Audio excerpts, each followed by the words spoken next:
If your first 4 weeks of training feel like a casual stroll through the gym, you're doing it wrong. Your training shouldn't feel convenient. It should feel like the body is screaming, "What the hell are you doing to me?" And that is called adaptation. I see a lot of programs these days that are designed to make you feel comfortable, motivated, socially acceptable.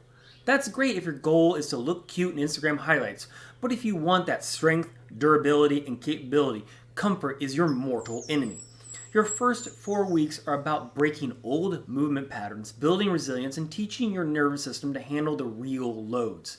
This doesn't mean injury, it doesn't mean ego lifting, it means smart pain and learning to love controlled chaos. Science tells us that early exposure to slightly overwhelming stress builds long-term robustness. Research on progressive overload in neural adaptation shows that initial intensity primes the nervous system for future growth. And yes, I'll reference the papers so you don't think I pulled this out of a protein shaker in my ass. And drop a comment if your first 4 weeks ever felt easy. Either you were not progressive, your programming was half-baked, or your ego was misaligned. And we're going to fix that. Let's talk about why your program is not a random collection of exercises. It's a deliberate constructed system. Most beginners, and even a shocking number of experienced lifters, think you just grab some free weights, throw in a couple squats, bench presses, maybe a pull-up, and hope for the best. Wrong. Dead wrong. That's like building a house with duct tape and wishful thinking. In any program, every exercise, every set, every rep is chosen with 3 criteria in mind ideally. First, load tolerance. Can your joints, tendons, and ligaments handle this? If not, you will regress. 2, work capacity. Can your system handle repeated stress over time with this movement? If not, you will fatigue before gains. And 3, movement quality. Can your nervous system coordinate your body safely under load? If not, you'll probably self-destruct. And science will back this up. A 2015 review in the Journal of Strength and Conditioning Research found that early exposure to complex multi-joint exercises with proper progression will increase neuromuscular coordination far more than isolated single joint exercises.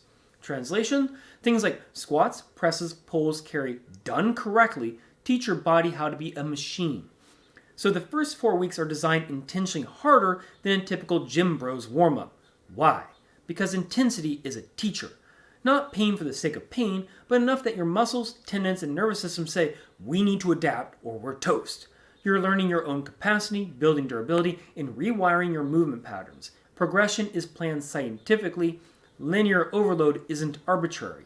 Increasing load, reps, or density each week follows well-studied principles of hypertrophy, endurance, and neural adaptation. Look at Half and Triplet, 2015 paper. They emphasize systematic progression in novice to intermediate lifters as the key to maximizing strength without injury.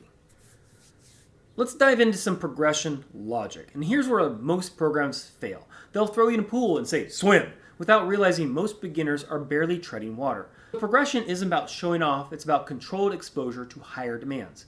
So week 1 should really focus on learning the load. You're getting acquainted with your new reality. Movement quality is king here. Focus on form, tempo, basic load awareness. Early neuromuscular adaptation is more critical than hypertrophy. Your nervous system needs to know how to recruit fibers efficiently. And if you skip this one, you're going to be probably sore, fatigued, and very inefficient for several weeks afterwards. Week 2 should be on increasing stress, not chaos. Start manipulating volume, density, slightly heavier loads. The goal isn't to lift your ego, but to challenge the system just enough to elicit adaptation. Research shows that progressive increases in mechanical tension drive muscular growth, even in beginners, but only if the system is primed correctly. Week 3 should be about pushing durability thresholds. Introduce complex, multiplane movements and endurance strength hybrids of the same movement patterns you've been doing in week 1 and 2. This is going to teach your tendons and ligaments to adapt to sustained variable stress, key for that real-world strength. The Journal of Applied Physiology has multiple studies showing tendon and connective tissue adaptation occurs best under progressive functional loading. Then you go into week 4. This should be about integration and consolidation. This is where you start connecting all the dots of week 1 through 3. You're going to be doing a little bit heavier lifts, more skill-based movements, and endurance elements of the same movements. Your system now knows how to handle complex movement patterns. The soreness may be a bit more brutal, but your capacity has measurably increased. Neural recruitment efficiency, joint stability, and muscular endurance are all elevated. And remember, this isn't about arbitrary muscular torture, it's designed chaos. Each week stacks stress appropriately to avoid overtraining while still ensuring your first month feels like you actually earned it. Most programs underwhelm because they prioritize comfort over adaptation. We don't do comfort. Your program should not do comfort. Here's another reason why you should focus on durability first training. Because durability first is not just going to be a buzzword. It's a difference between the guy who can lift and collapse in 3 weeks versus a guy who keeps moving, avoids injury, and builds that real world strength. Durability involves 3 things: joint integrity, proper mechanics, progressive loading, and tendon conditioning. Number 2, tissue adaptation. You're looking at tendons, ligaments, fascia. They all respond to sustained stress. Studies in the Scandinavian Journal of Medicine and Science in Sports confirm connective tissue adapts more slowly than muscle. Hence, durability first training must start slow and build over time. And third thing, movement efficiency. Learning to move your body or objects safely under heavy or awkward loads leads to long-term gains. The problem is, especially in modern day fitness, durability first is not glamorous. It's not the highlight reel. It's ugly, functional, and profoundly satisfying though. Every rep and set and workout is teaching your body resilience. When chaos really hits you, you will not crumble. But also notice the progression logic when I talk about all these things. Start with movement quality, add load, then complexity. That's science-backed pathway to durability. Throwing a beginner into high volume, high load chaos, that's a one-way ticket to injury city. If you think lifting should be insta-pretty weights for selfies counts as durability, you might as well wrap yourself up in bubble wrap and call it strength. Most strength programs should be painful, adaptive, and measurable. Going back to what we originally talked about regarding your first month and why it should feel painful and brutal, while everyone else seems fine, here's why. 1, you have neurological shock. Your nervous system isn't used to coordinated heavy functional movements. Neural fatigue will hit first. 2, you have connective tissue adaptation lag. Tendons and ligaments strengthen slower than muscles. Your joints will feel like a rusty hinge. That's actually normal. Third thing, cardiovascular adjustment. Even strength-focused elements elevate heart rate. AMRAPs, carries, multi-plane movements are conditioning disguised as strength work. And fourth thing, psychological novelty. Your mind hates new challenges.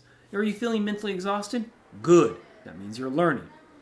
Studies on novice to intermediate lifters consistently show greater initial soreness and neuromuscular fatigue in early weeks, even when absolute load is not maximal.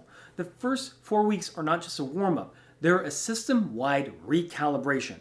You're asking your body to handle new loads, move efficiently under fatigue, and resist breakdown.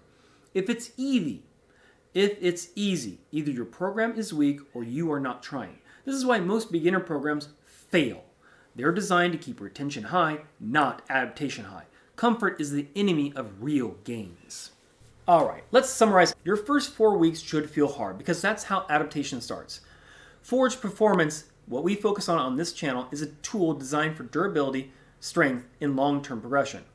But also focusing on progression logic that matters. You start with quality, add load, add complexity. You do not rush, do not skip, do not ego lift. Durability first training ensures you survive your first month and thrive for years. So here's your call to action. Embrace the first 4 weeks of whatever program you want to do like they're a baptism on fire. Expect discomfort, expect soreness, expect frustration, and know that every bit of it is teaching your body to be a real machine and not just a mere reflection. Remember, most people quit before it matters. Don't be most people. The first month is not easy. It's supposed to feel like the guy next to you in the gym is laughing while you grind, because one day you'll learn to leave him in the dust.